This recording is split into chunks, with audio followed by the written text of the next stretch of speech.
Hola, buenos días a todos. Hoy nos encontramos en otra reunión de domingo a la mañana. Nada más que hoy es un domingo un poquito más especial con un detalle muy importante, que como todos saben hoy es el Día del Padre, así que lamentablemente es otro año que lo tengamos que festejar así, de esta manera virtualmente, pero no es razón para ponernos mal, sino todo lo contrario, darle gracias a Dios por cada padre de esta congregación y porque pudieron ser bendecidos con hijos. Así que nada, feliz día, primero que nada. Así que ahora voy a leer un versículo para poder comenzar esta reunión alabando al Señor. Así que si buscamos en Salmos 98:4, dice: Cantad alegres a Jehová, toda la tierra, levantad la voz y aplaudid y cantad salmos. Así que vamos a hacer así para comenzar esta reunión.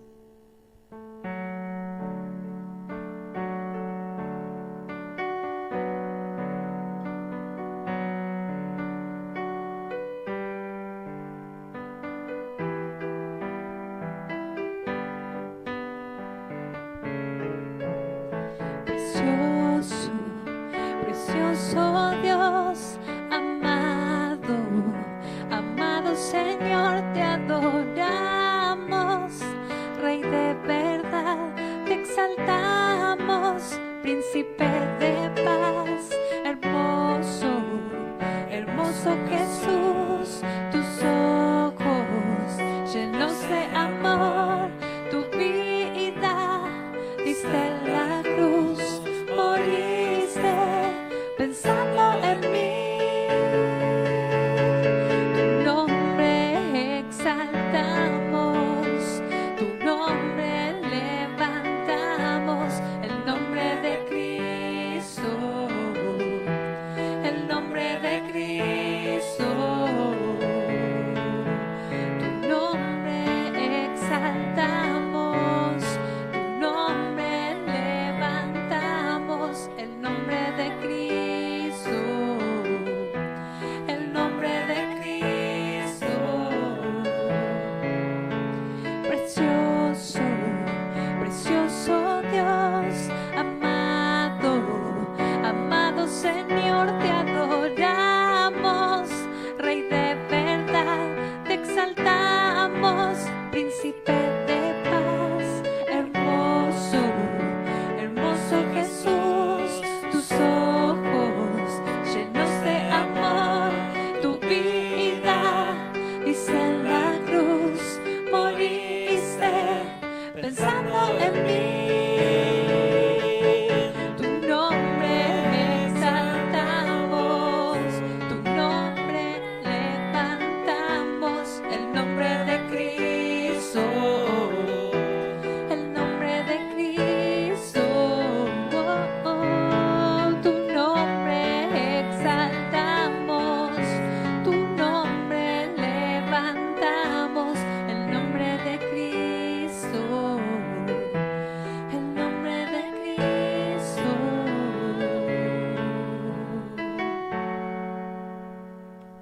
¿Cómo están? Espero que se encuentren bien, espero que nos encontremos este día tan especial, compartiéndolo junto con nuestros seres más queridos y más amados.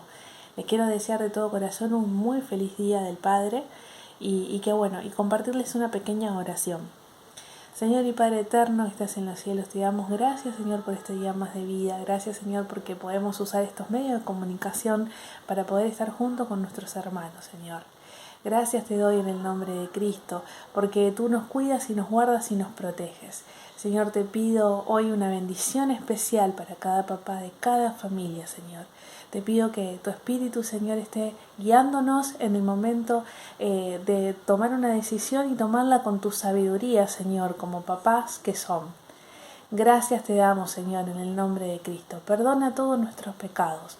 Y te doy gracias nuevamente, Señor, porque tú siempre estás con nosotros. En el nombre amado de tu Hijo Jesús. Amén. Que Dios nos cuide este día hermoso y que nos regales muchos días más para poder seguir compartiendo junto con los seres amados. Adiós.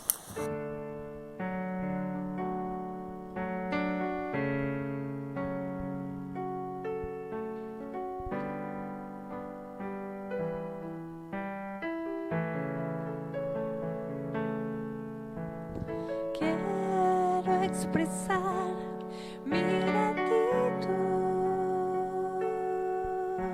a ti que me has dado todo.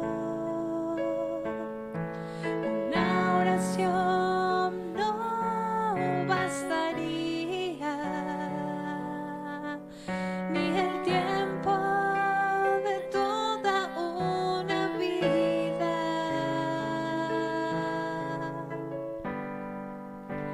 Es más que palabras y es más que una canción. Quiero vivir agradecido en todo lo que soy, que yo siempre la pasión de amarte con mi vida entera, porque es más que palabras y es más que una canción. Quiero vivir agradecido en todo lo que soy, que yo siempre la pasión de amarte con mi vida entera, porque es más que palabras y es más que una canción.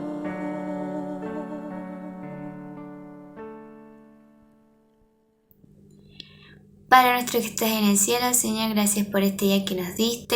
Gracias porque podemos tomarnos el tiempo, Señor, de estar acá, Señor, de empezar a escuchar tu palabra, Señor. Te pido por el pastor para que le estés dando palabra de bendición, Señor, palabra que llegue a los corazones de las personas que están o que van a escuchar este mensaje, Señor. Te pido para que bendigas a su familia, Señor, para que lo utilices a él y que pueda ser vos a través de él, Señor, el que hable a nuestros corazones, Señor. Te pido para aquellas personas que están escuchando este mensaje, para que puedan conocerte, que puedan aceptarte en su corazón, que puedan pasar de tinieblas a luz y conocer lo que es vivir con vos, Señor, y buscarte cada día más y querer conocerte todos los días. Te pedimos perdón, Señor, por todos nuestros pecados y te dejamos esta noche en tus manos. En el nombre de Jesús, amén. Muy bien. Hoy vamos a hacer un pequeño repaso sobre una parábola que solamente está en el Evangelio según San Lucas. Y el otro día con un amigo estábamos hablando, ¿no? Y compartiendo palabras y estudios, ¿no? Y esta está inspirada en el hijo pródigo y él me preguntaba por qué solamente en el Evangelio según San Lucas está esta parábola, ¿no? Y bueno, nos pusimos a hablar de los evangelios sinópticos y cómo es que Marcos y el texto Q lleva y nutre a los otros dos evangelios, pero también debemos respetar lo que nosotros habíamos estudiado acá en la escuela dominical, cómo es que Lucas es un historiador, un teólogo y aparte era un médico, alguien preparado. Y esta mañana habíamos visto, ¿sí?, en las comparaciones, ¿no?, que estamos trabajando en el Evangelio según San Marcos, el capítulo 5, desde el versículo 21 en adelante, cómo es esa filiación que tiene Jesús. Y esta mañana concluíamos, ¿no? Hija, tu fe te ha salvado. Hay una relación padre-hija, ahí que muchas veces no le prestamos atención. Cómo es que Jesús se dirige a esa mujer que tenía flujo de sangre durante 12 años. También vimos que esos 12 años era lo que la niña, ¿sí?, la hija de Jairo tenía. 12 años tenía la niña que había fallecido. 12 años es que esta mujer estaba sufriendo. Y al final entendemos cómo es que la fe te lleva a ser hijo de, por consiguiente es por fe, ¿no? Pero bueno, eso lo estudiamos esta mañana y está en el Evangelio según San Marcos. Y habla también de la afiliación, de la relación padre-hijo. Y hoy como es el Día del Padre, ¿sí? Qué bueno es tener esta parábola, ¿no? Pero para hablar de esta parábola nos tenemos que meter en el contexto. Y el contexto comienza en el capítulo 15 del Evangelio según San Lucas. Si me querés acompañar, vamos al Evangelio según San Lucas, capítulo 15. Y allí leemos: se acercaban a Jesús todos los publicanos y pecadores para oírle. ¿Sí? Vos fíjate que cada vez que Jesús se mueve hay multitud, hay gente. Pero Lucas nos muestra, nos pinta, sí, el ambiente. ¿Quiénes estaban allí? Los publicanos y pecadores para oírles. Seguramente dentro de los pecadores estaban aquellos que por código de pureza y deuda eran apartados por aquellos que se decían, sí, los puros, ¿no? Y aquí los puros también, y los fariseos y los escribas murmuraban diciendo, fíjate cómo ya nos pinta el ambiente, ¿no? Seguramente dentro de los pecadores había mujeres con esa vida, ¿no? Una vida liviana, hombres que no seguían las costumbres, bueno, todo lo que ellos acostumbraban a denominar publicanos y pecadores, y los fariseos, y los escribas, aquellos que estudiaban, que sabían, que comprendían, ¿no? Murmuraban diciendo, a los pecadores recibe y come con ellos. Fruto de una murmuración, ¿viste cómo es la murmuración, no? Fruto de la murmuración es que va a salir estas tres parábolas, ¿no? Parábola de la oveja perdida, parábola de la moneda perdida y parábola del hijo pródigo. La parábola del hijo pródigo está en el Evangelio según San Lucas, capítulo 15, desde el versículo 11. Si nunca la has escuchado, si nunca la leíste, no te proponemos compartirla en este tiempo para después desarrollar 3 puntos, ¿sí? El padre, el hijo menor y el hijo mayor. Y la enseñanza que tiene Lucas para nosotros. Recordá quién está escuchando, ¿sí? Están escuchando los publicanos, los pecadores, los fariseos, los escribas, todos escuchando qué tenía Jesús para enseñar en este formato. La parábola, cuando él narraba, era como cuando vos te sentabas y tu nona te leía un cuento, tu papá, tu mamá te leía un cuento y vos con la imaginación se te disparaba para ese lugar y te llevaba. Claro, hoy apretas un botón y tenés lo que quieras, ¿no? En ese aparatito que realmente mejor no tenerlo. Pero bueno, eso me voy a meter en otro tema y prefiero no perder tiempo por ahí porque me voy, ¿sí? Fruto de esta murmuración viene la parábola de la oveja perdida, la moneda perdida y el hijo pródigo, es decir, aquel que era perdido, que se había perdido. Dice la parábola, un hombre tenía 2 hijos y el menor de ellos dijo a su padre, Padre, dame la parte de los bienes que me corresponde. Y le repartió los bienes muchos días después, juntándolo todo el hijo menor se fue lejos a una provincia apartada. Y allí desperdició sus bienes, viviendo perdidamente. Y todo como lo hubo malgastado, como, viste, lo malgastó. Vino un gran hambre en aquella provincia y comenzó a faltarle. Y fue y se arrimó a uno de los ciudadanos de aquella tierra, el cual le envió a su hacienda para que apacentase cerdos. Y deseaba llenar su vientre de las algarrobas que comían los cerdos, pero nadie le daba. Y volviendo en sí, dijo, ¿cuántos jornaleros en mi casa, en la casa de mi padre, tienen abundancia de pan? Y yo aquí perezco de hambre. Me levantaré, iré a mi padre y le diré, Padre, he pecado contra el cielo y contra ti. Ya no soy digno de ser llamado tu hijo, hazme como a uno de tus jornaleros. Y levantándose vino a su padre, y cuando aún estaba lejos lo vio su padre. Y fue movido a misericordia y corrió y se echó sobre su cuello y le besó.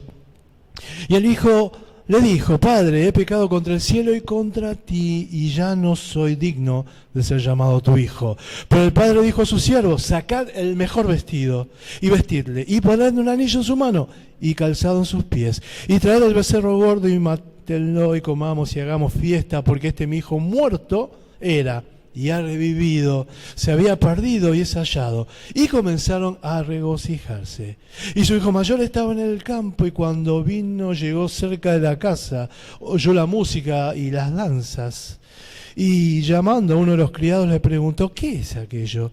Él le dijo, tu hermano ha venido, y tu padre ha hecho matar el becerro gordo por haberle recibido bueno y sano. Entonces se enojó y no quería entrar. Salió por tanto su padre y le rogaba que entrase. Mas él respondiendo dijo al padre, aquí tantos años te sirvo, no habiéndote desobedecido jamás. Y nunca me has dado ni un cabrito para gozarme con mis amigos. Pero cuando vino tu hijo, que ha consumido tus bienes, con rameras has hecho matar para él el becerro gordo. Él entonces le dijo, hijo, tú siempre estás conmigo, y todas mis cosas son tuyas. Mas era necesario hacer fiesta y regocijarnos, porque tu hermano era muerto y ha revivido, se había perdido y es hallado. Claro, esto está todo narrado. Yo te llevo a ese lugar. Si cerraste los ojos y empezaste a ver una prostituta, había un flaco recaudador de impuestos, un estafador, seguramente un ladrón, no sé, todo lo que había ahí en la gente y que era considerado por los escribas y fariseos, ¿no?, como publicanos y pecadores. Y todos ellos estaban escuchando atentos, y ese es un buen ejercicio, escuchar atento lo que Dios tiene para cada uno de nosotros, ¿sí? Y la acusación de los fariseos y los escribas prepara el escenario. ¿Viste cómo está preparando el ambiente, no? Y eso desemboca en 3 parábolas. Ahora bien, los personajes principales de esta parábola, no la del hijo pródigo, son el padre, el hijo menor y el hijo mayor. Era un hombre rico, dice la Escritura, de lo que se desprende que toda su vida había trabajado empeñosamente hasta acumular una gran riqueza. Y de hecho era tan grande que podemos observar que aún partiéndola y dándole a lo que les corresponde a su hijo, él no pasaba carestía, no necesitaba cosas, porque él tenía lo material, ¿no? También podemos discernir que era un hombre generoso. Fíjate el versículo 17. Y volviendo en sí dijo, ¿cuántos jornaleros en casa de mi padre tienen? ¿Qué tienen en la casa del padre? Abundancia de pan. Esto da evidencia que el padre, ¿sí?, era muy generoso con los que trabajaban para él. También vemos el hijo menor, ¿no? Es el ejemplo de un joven que está bien educado, porque el hijo mayor también nos da la sensación de que están bien educados, con principios sabios, y se va a notar esta educación después del sufrimiento y el hambre, ¿sí?, cuando él dice vuelve en sí. Y ahí vamos a notar qué tipo de educación tiene, ¿sí? El hijo mayor también nos da la impresión de que es un joven con sabiduría y esmero. Ojo, hijo mayor y hijo menor no implica que el hijo menor haya sido un joven, ¿no? No nos da la pauta, nos dice un hijo mayor y un hijo menor. No era un niño el hijo menor, y probablemente no haya sido tampoco un joven, pero sí nos dice el hijo mayor y el hijo menor. Se le enseñó a trabajar y a administrar al hijo mayor la riqueza. Este hijo, aunque ha sido obediente, no ha hecho algo para que su padre sufra, pero sí va a tener que aprender algo que es fundamental para su vida, y debe aprender una gran lección, el hijo mayor. Cuando Jesús comienza el relato y está toda la gente expectante, dice que la palabra que el padre accede a darle la parte que le corresponde a su hijo menor. Se deben haber agarrado la cabeza lo que estaban escuchando. No, ¿cómo le vas a dar toda esa plata a tu pibe? Se va a mandar a mudar. Claro, cada uno hace referencia a de dónde viene, ¿no? Por ahí, se va a mandar a mudar, va a decir alguno. Tiene un negocio entre manos y no lo quiere compartir con el viejo. Por eso le pide la plata para invertirla. Este seguramente va a poner un casino acá por Boulevard Oroño, ¿no? Enfrente de un supermercado. Seguro que va a hacer eso. ¿Cuánta plata se va a llevar, no? Imagínate la imaginación de todos los que estaban escuchando. El padre era un hombre sabio y accede a la petición de su hijo, que ya seguramente no era niño. El padre seguro que confía en su hijo. ¿Cómo había sido educado? Claro, todos los papás, y hoy es el Día del Padre, ¿no? Todos los papás confían en su hijo. ¿Cómo no voy a confiar en la sangre de mi sangre y la carne de mi carne, ¿no? Si yo lo crié de potrillo, dice una canción por ahí, de pibito lo conozco, de bebé lo mantuve, lo tuve. ¿Cómo no voy a confiar en él, no? Y el padre, según lo que está escrito, confía en su hijo, entiende y comprende cómo había sido educado, pero también sabe el padre, y esto está buenísimo, respeta el libre albedrío. Te podés quedar en casa, nene, las veces que quieras, ¿sí? Y si te vas, avísame cuándo volvés y a qué hora. Así te espero. El padre respeta el libre albedrío. ¿Te querés ir? La parte que te corresponde, toma. Pero yo sé lo que sos vos, ¿eh? Y te vi, y sé que, y deposité en vos, ¿sí? Todo lo que puede depositar un padre en un hijo. Te eduqué y te hice temeroso de Dios, ¿no? Recordá eso. Este joven, ¿sí? Apenas tiene la plata, violín en bolsa, se va a una provincia muy lejana, dice la palabra de Dios, ¿no? Y realmente no se ve el negocio que iba a poner, porque cuando se fue lejos a una provincia apartada, dice la palabra de Dios que desperdició sus bienes viviendo perdidamente. Imagínate cómo lo que estaban escuchando se deben haber agarrado la cabeza. Este pibe vivía con el viejo, tenía todo lo que necesitaba, no tenía nada por qué quejarse, ¿no? Sin embargo, cuando se fue con tanto dinero, lo malgastó. De una forma que vivió perdidamente, dice la palabra de Dios. Y cuando hubo malgastado todo, esto debe haber pasado, si Jesús lo estaba planteando allí, ¿no? En su lugar, acá en Argentina pasa constantemente, ¿no? Mirá lo que dice la palabra. Y cuando todo lo hubo malgastado, vino un gran hambre en aquella provincia y comenzó a faltarle. Un problema, una crisis económica que es tan constante en nuestro país, ¿no? En este lugar donde vivimos, ¿no? Vino una crisis económica en la zona, de forma tal que se arrimó a unos ciudadanos de aquel lugar, porque él no era de aquella provincia. Recordá que él le pide a su padre, dame lo que me corresponde, y se va a una provincia apartada y va a vivir como extranjeros, lejos de la casa del padre, como extranjero.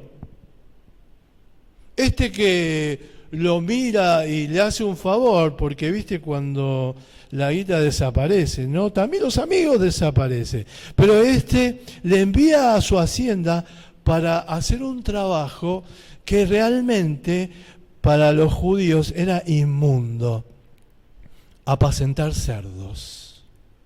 Este animalito, ¿sí? Les muestra a los que estaban escuchando, ¿no? Al auditorio, que seguramente era mayormente judío. Ningún judío comía cerdo, pues la ley mosaica les enseñaba que era un animal impuro. El contacto con este animal era repugnante. Así que el tener el contacto con los cerdos nos da a entender el grado hasta dónde caíste, flaco. ¿Hasta dónde caíste? Económicamente, moralmente, espiritualmente. Tocaste a los cerdos, los estás cuidando. Al cuidar a los cerdos, dice la palabra de Dios, que siente envidia. Imagínate lo que estaban escuchando, esta parábola, cuando le dice que este hijo de un acaudalado perdió todo lo que tenía, fue a trabajar de porquero, estaba cuidándolos y le tenía envidia. Y le tenía envidia. Porque deseaba llenar su vientre de las algarrobas que comían los cerdos, pero nadie le daba. Ese deseo de comer la comida de los cerdos. Imagínate, los muchachos que estaban escuchando se deben haber agarrado la cabeza.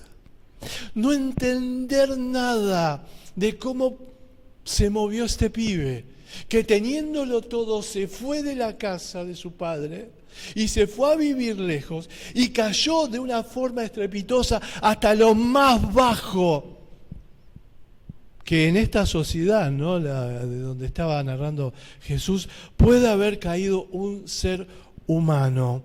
Estaba siendo inmundo porque tocaba a un animal inmundo que le habían enseñado de pibito, que decía la ley que ellos respetaban.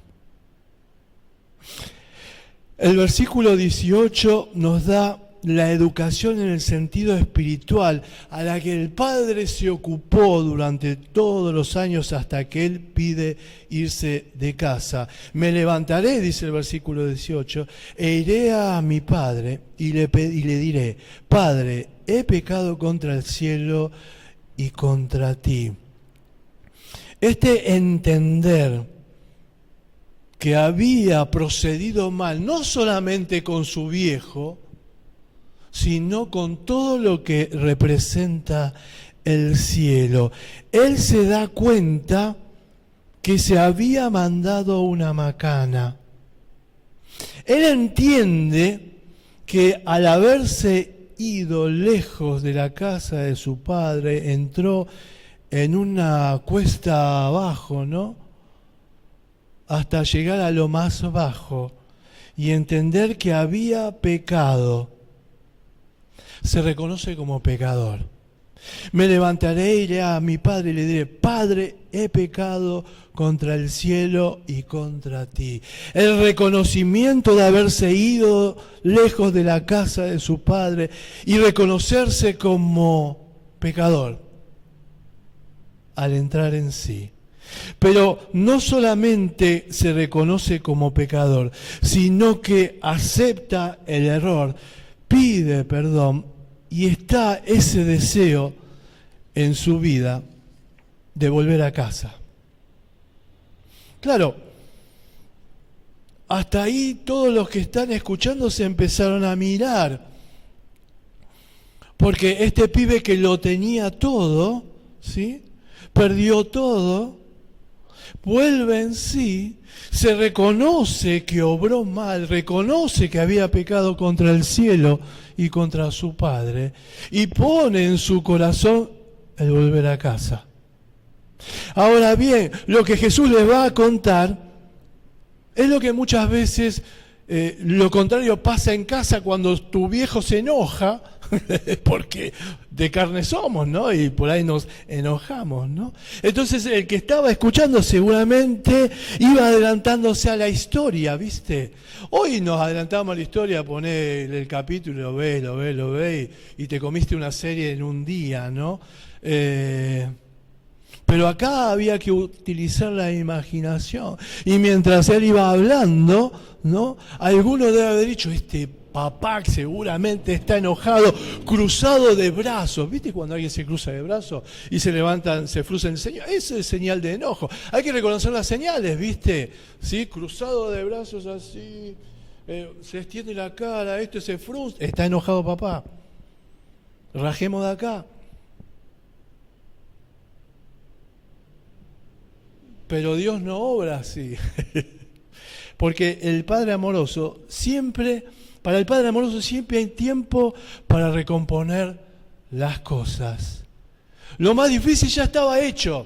Es que vos te diste cuenta que al irte lejos de la casa de tu viejo y entrar en esta cuesta abajo y tocar el piso y ya más abajo no hay más nada, volver en sí y reconocer que soy un pecador, que me mandé macanas y que necesito volver a la casa de mi padre.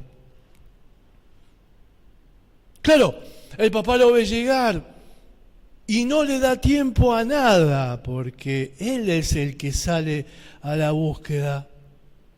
Por eso, el padre ordena que este hijo sea vestido y calzado, no le da oportunidad para nada. Porque dice la palabra de Dios, ¿no? Pero el padre dijo a sus siervos: sacad el mejor vestido y vestidle, ponedle un anillo en su mano y calzadle en sus pies. Ponele las mejores sandalias, lo que tengas, lo mejor. Para él es lo mejor. Claro, porque la enseñanza para los que estaban escuchando es: este pibe estaba muerto y ahora vive. Este pibe se había ido y lo habíamos perdido, pero acá está, conmigo, sano. Volviste a casa, reconociste que te equivocaste, no importa. Acá está papá, que siempre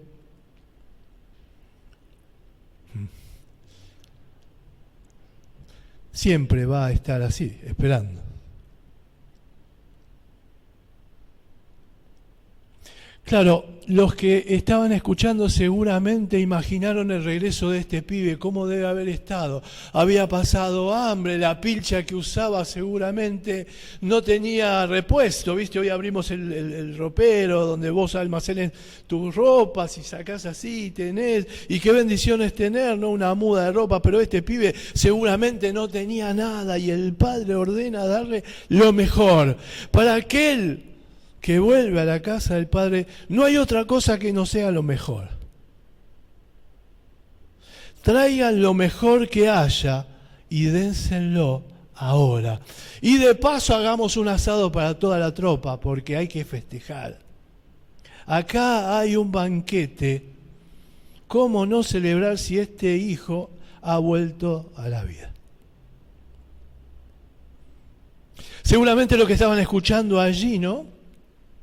Se deben haber gritado de felicidad. Claro, si este pibe era boleta y solamente por el accionar del Padre amoroso es que ahora es la nueva persona, calzado, vestido para comer, fruto, ¿no? Preparado para un banquete. Ese es el Padre que estaban esperando estos que estaban escuchando. Alguien que obre misericordia con ellos, ¿no?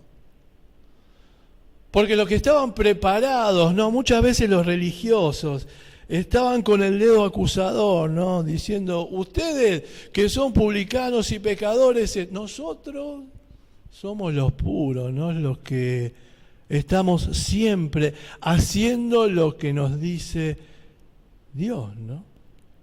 El versículo 25 nos hace saber que el hijo mayor trabajaba en el campo. Cuando vuelve, escucha toda esta movida, ¿no? Todo esto. ¿Y qué pasa acá? Si acá no, es raro escuchar este tipo de música y todo lo que está pasando. Y pregunta: ¿qué era aquello? Tu hermano ha venido y tu padre ha hecho matar el becerro gordo por haberle recibido bueno y sano. Entonces se enojó. Otra reacción típica de nosotros, ¿no? Y seguramente que estaba escuchado, y claro, deben haber dicho: ¿cómo no se va a enojar? Algunos, ¿no? Otros seguramente se le estaban cayendo las lágrimas. En correspondencia y entendiendo que esa palabra era para cada uno de los que se habían ido lejos de la casa del Padre. Pero este hermano mayor, ¿no? Se enoja porque no entiende lo que estaba pasando, ¿no? Siempre que hablamos de esta parábola, enganchamos al pibe, al hijo menor, y trabajamos, pero el hermano mayor, ¿no? El hermano mayor tiene un grave conflicto y a un pecado de soberbia y orgullo. Porque ya no le interesa si estaba vivo, si estaba sano, si estaba con piojos, su hermano. Porque dice la palabra de Dios, entró, se enojó y no quería entrar a la fiesta que estaban haciendo. Va a ser respondiendo, dijo el padre, aquí tantos años te sirvo, no habiéndote desobedecido jamás, y nunca me has dado ni un cabrito para gozarme con mis amigos. Pero cuando vino tu hijo, vino tu hermano. No dice, pero cuando vino mi hermano, dice, cuando vino tu hijo. Claro, en la mente del hermano mayor, el no haber desobedecido jamás, ¿sí? Y haberle servido siempre, le nubla la vista porque entiende que es por obras lo que va a agradar al Padre. Y realmente las obras vienen cuando uno obra misericordia en cada uno de los seres que nos acompañan en este mundo, en esta tierra, ¿no? Fruto de esas obras, ¿no? Yo no te desobedecí jamás, ¿sí? Te serví todos los años que me pediste. De hecho, vivo acá, ¿no?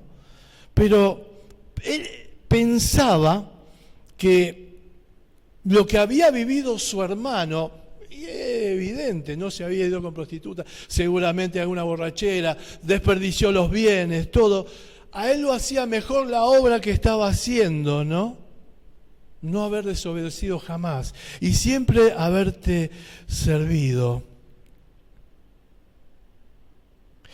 Él pensaba que era merecedor de todo, pues siempre había hecho cuanto le había mandado su padre y no se lo había reconocido. Como Jonás, cuando Jehová lo envía a anunciar la condenación de los ninivitas, este hijo se siente en un escalón más arriba que su hermano, ¿no? Ese escalón moral que lo hace mirar al que está ahí, ¿no? Abajo, a su hermano.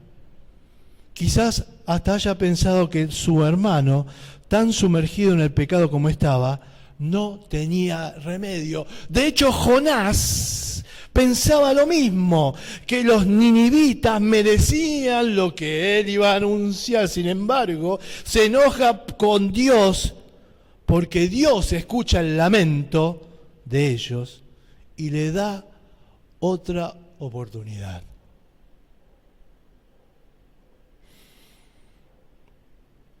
En este momento, los escribas y los fariseos deben sentirse observados por los publicanos, por los pecadores, por las prostitutas, por todos los que están fuera del sistema. Porque esta parte del hijo mayor iba derecho hacia ellos. Ellos se sentían escrupulosamente observantes de la ley. Era como si siempre hubieran obedecido al padre de la parábola. Pero acá hay un dilema. ¿Es por la ley o la fe y la gracia? ¿No?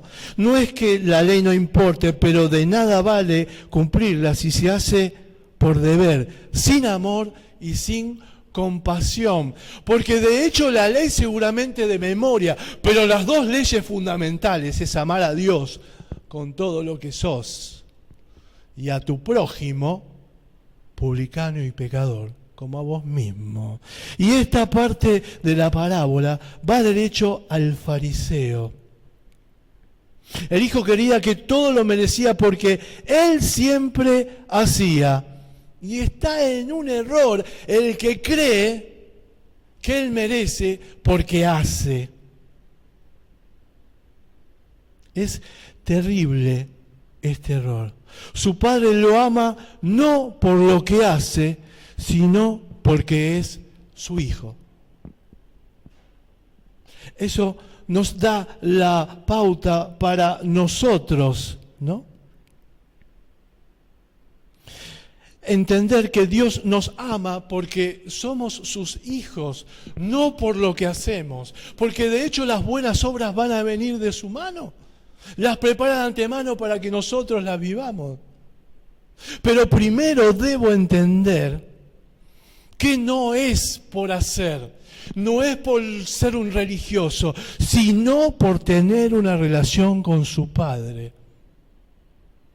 Y de hecho, sea de paso, cuando yo hago, debo expresar en esa acción el amor con que fui alcanzado, la misericordia con la que fui adquirido, el sacrificio que valió la vida de aquel que se entregó en rescate por mí, Jesús.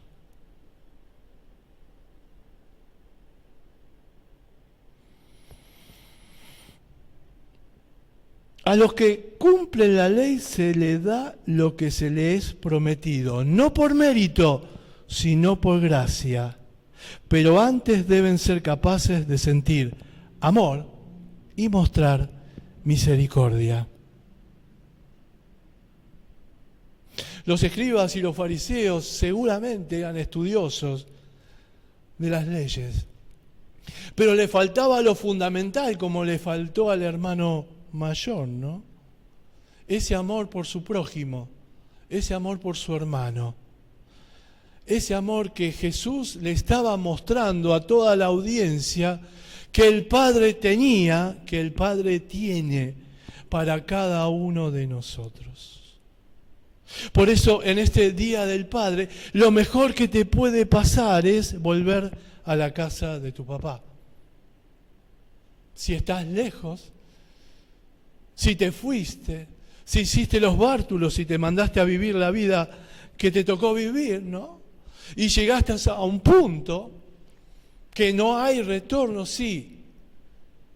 Dios está con los brazos abiertos y es pura expresión de misericordia. Este Padre amoroso que está esperando que vuelvas a casa para darte un calzado nuevo, un vestido nuevo y un anillo en tu mano. La historia es que uno debe tomar la decisión de volver a la casa de su padre, como lo hizo este joven, este hermano, ¿no? Que se apartó, se fue de la casa de su padre y vivió la vida que vivió.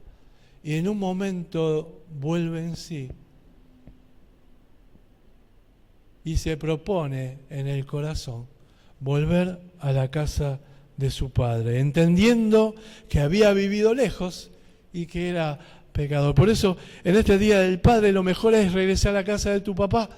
Dios, Él está con los brazos abiertos esperándote. Por eso, si querés, acompáñame en esta oración.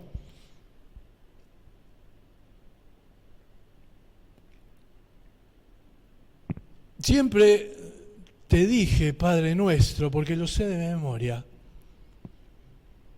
pero me mandé muchas macanas, me fui a vivir lejos de vos. Y realmente no sabía cómo ibas a reaccionar, ¿viste? Pero me reconozco que me equivoqué y que me fui lejos y que necesito volver a tu compañía, a tu casa.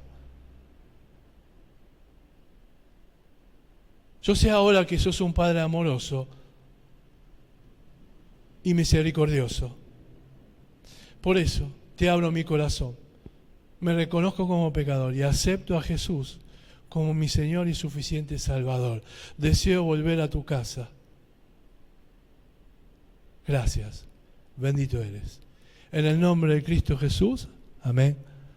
Y amén. Y si es la primera vez que haces esta oración y aceptaste a Jesucristo como Señor y Salvador en este Día del Padre, Hácenoslo saber, ¿sí?